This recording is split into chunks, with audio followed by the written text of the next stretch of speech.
শুধু দর্শক, জাতীয় প্রেস ক্লাবের সামনে আমরা দেখতে পাচ্ছি বেশ কয়েকদিন এই মানববন্ধন, এই ধরনের প্রতিবাদী মানববন্ধন আমরা দেখতে পাচ্ছি। সারা দেশে খুন, ধর্ষণ, আইন শৃঙ্খলার অবনতি ও শিশু রামিসা হত্যার সাথে জড়িত খুনিদের দ্রুত বিচারের দাবিতে এই ধরনের মানববন্ধন জাতীয় প্রেস ক্লাবের সামনে বিভিন্ন সংগঠন এবং সামাজিকভাবে যারা কাজ করেন, ব্যক্তিগতভাবে মানুষ এভাবে আসছেন এবং রাষ্ট্রের প্রতি তাদের দাবি, তারা চায় ন্যায় বিচার।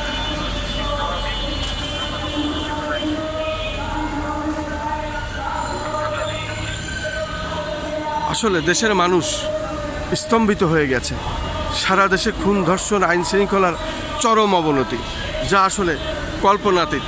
হঠাৎ এই ধরনের খুন খারাপি বেড়ে যাওয়ার পিছনে রহস্য কী, এটি রাষ্ট্রকেই খুঁজে বের করতে হবে এবং সেই অপেক্ষায় আমরা আছি।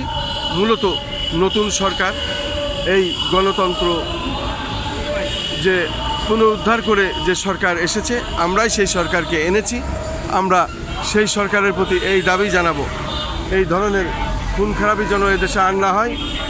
এই দেশে এই ধরনের শিশু হত্যা, খুন খারাপির যেন সঠিক বিচার হয় এবং সঠিক বিচার যাতে পায়, সেই কারণেই আমরা দেখতে পাচ্ছি বিভিন্ন সামাজিক সংগঠন, বিভিন্ন ব্যক্তি তারা এসেছে জাতীয় প্রেস ক্লাবের সামনে। এই প্রতিবাদের ঝড় উঠেছে।